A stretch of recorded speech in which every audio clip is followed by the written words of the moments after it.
Hi there, welcome to today's video. I'm Jeanette with Vivo Vintage Designs. If you're new to my channel, welcome. I'm glad you're here. On this channel, we learn alcohol ink, watercolor, and other creative art projects together. All right, now that that's out of the way, let's get started.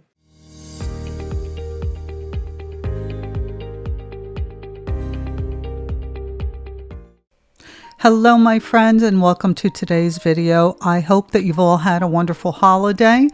And now that it's over, it's time to get back to painting. So in today's painting, I am going to use my Canson XL watercolor paper. I've got my Kuretake paints, my silver black velvet brushes, some washi tape. I'm also going to be using my Artex acrylic paint markers. I think I have some Posca pens and my Micron fine liners also. And if you stick around till the end of the video, I will post a pencil sketch of this painting so that you can pause the video and take a screenshot, print it out, use it as a reference, or use it as a traceable. So that'll be at the end of the video. Anyway, back to this painting here. So I have used a light blue to paint the sky, and if you don't have the Kuretake paints, that's okay. I always get asked why don't I list the colors that I use, because a lot of people don't have the paints that I'm using, and I want you to use whatever paint you have available to you. So I used a light blue for the sky, and now I drew a clothesline here, and I added a pair of pants, a towel, and a pair of socks. You can add whatever you like to your clothesline. And I'm using a smaller brush to paint those. And here I'm painting in a tree. Now I like to outline the tree with the paint first, and then I use a clean damp brush and I bring that paint into the center of the area. And here you can see I'm adding a heavier outline around the tree. Now for the top of this house, again, you can see that I'm just simply outlining everything. And don't worry if your paint goes into the area that you didn't mean it to go into. It's okay, it's a whimsical painting. We're going to outline everything later on with Micron pens, and it'll be fine. It's no need for perfection with this style of painting, which makes it achievable for any skill level. So now that I've added the pink, I'm adding a little bit of like a burnt sienna color just to add a little bit more interest to the house. And I'm just dropping it in while the paint is still wet.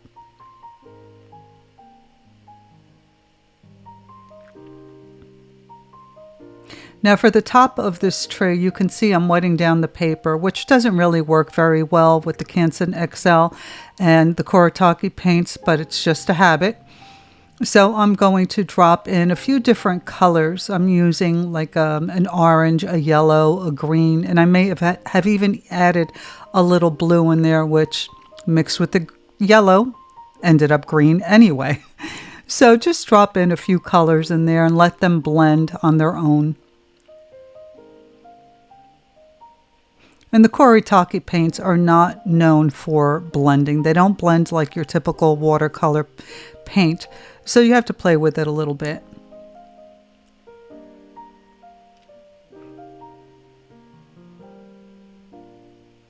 So here again, I'm painting that big tree in the background, and I'm just creating my outline, cleaning my brush in some water, and just moving it around to bring it to the center.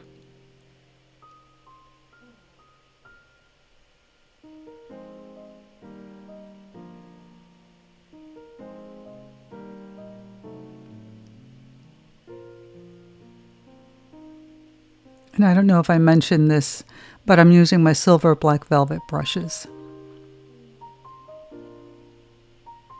And these brushes are great because you can see that I'm getting into these tight little areas. Even though I'm using I think this is a size 8 brush or maybe even larger, but they have such a fine tip that you can get into all those little tight areas without a problem.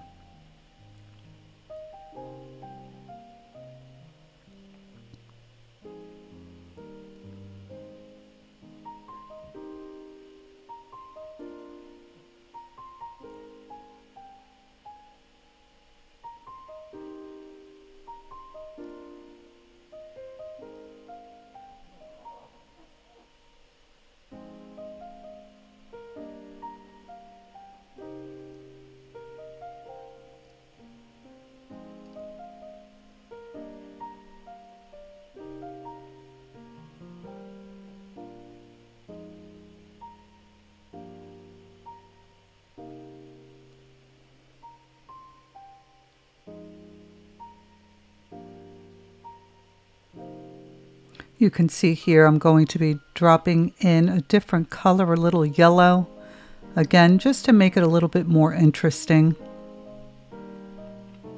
And you have to do this again while the paint is still wet.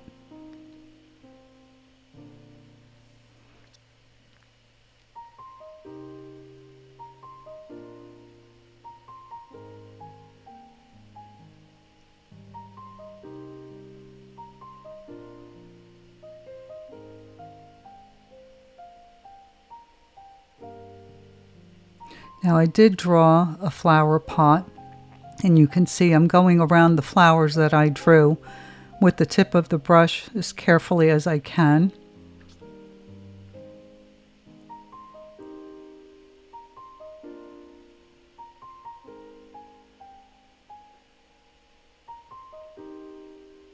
And now again, I'm using a clean damp brush just to bring that paint in towards the center of the area, but I'm also going to drop in a little bit of blue.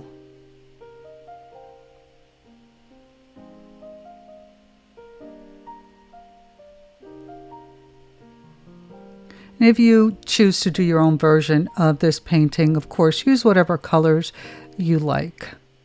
And I would love for you to share it with me on our Facebook group, Vivo Vintage Design Tutorials.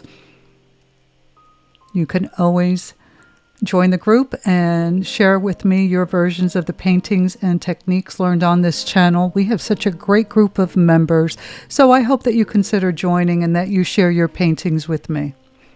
Now here for the branches of the tree, I'm using this deep dark brown and a small brush to create the branches.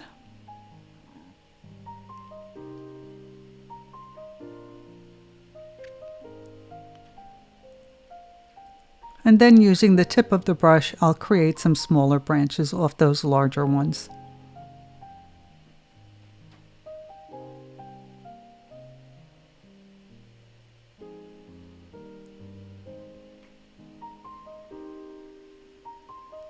Now to paint the door, I mixed a couple of browns and I diluted them. And I'm using a smaller brush. Once I filled in the area, I picked up that dark brown that I used for the branches and I created lines to make it look kind of as though it was wood.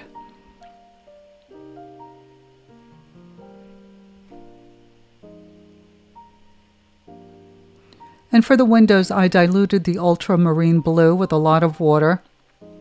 And I'm using the smaller brush to fill in the glass portion of the windows.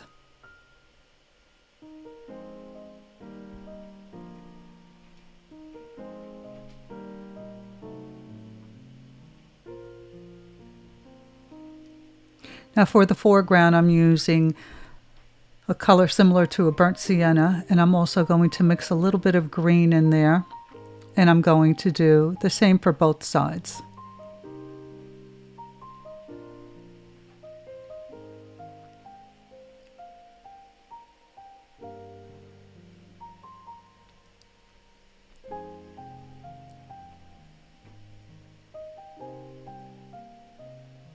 And for the outside of the windows, I'm using a mix of white and gray, very diluted. And I'm painting the flower boxes and the wood frame around the windows as well. And for the path, again, I'm using the same color that I used for the window frames, the mix of black and white. And then I'm going to use whatever colors are on my palette. And I'm just going to make these little swipes and create some stones. So it's a stone path.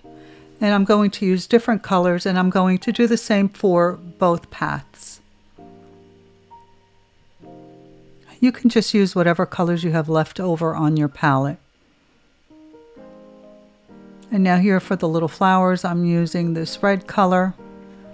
And for the pot, I'm using like a raw umber, I believe this is, something similar to that. Now, of course, I have to create a stone texture on the houses, so I'm using my smaller brush and I'm picking up the leftover colors from my palette and creating these little marks that look like stone. And I'm going to repeat the same process on the other house as well. And you can see that I'm staggering them. I'm not filling the entire area, just here and there.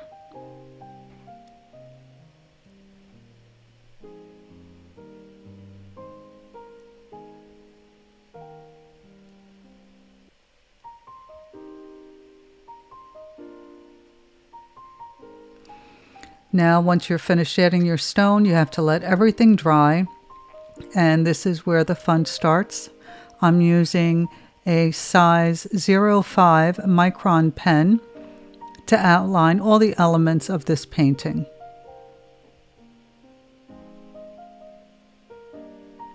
And now we're going to add some detail. Got to clear some room there. I'm still working at my kitchen table because my studio is so cold I can't stand being down there.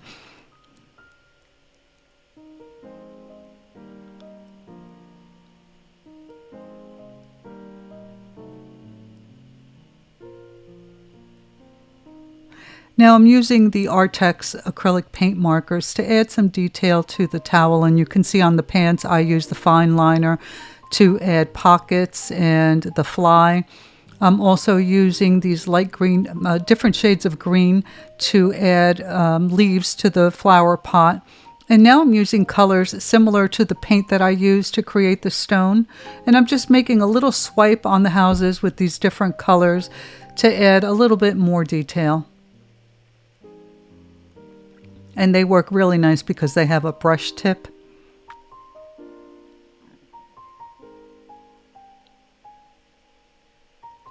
I just wanted them to stand out a little bit more.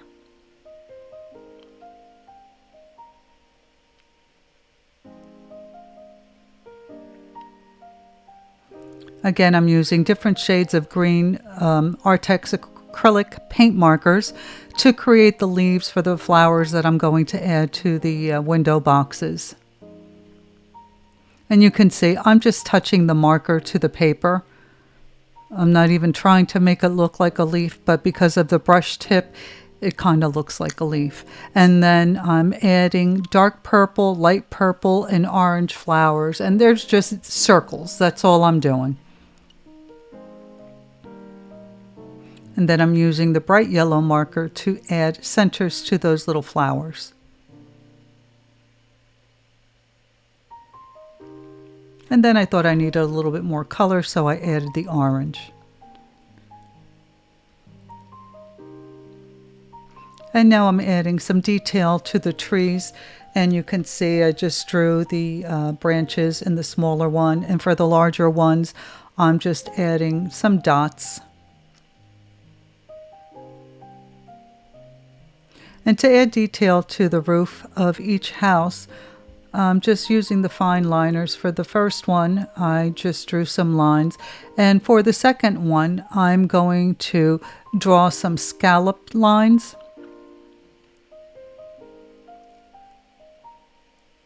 Almost like half circles. And then for more detail, I'm going to use the acrylic markers to add some little dots in between those scallops.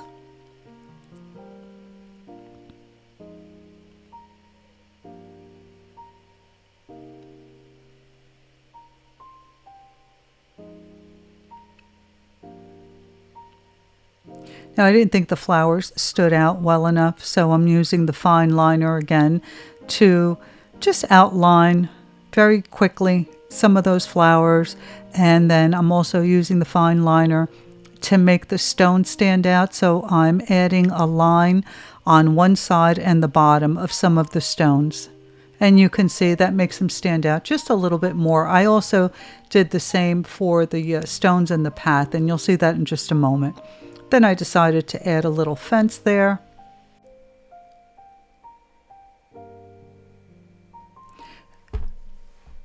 And then I decided to add some leaves to the tree because I didn't think there was enough going on in that tree.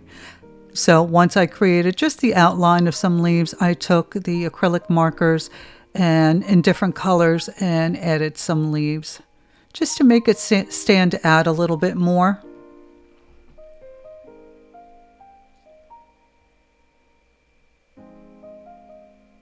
And I really did like the way that looked. And now here you can see I'm very quickly outlining some of the stones that I painted in the path to make them stand out again a little bit more like everything else.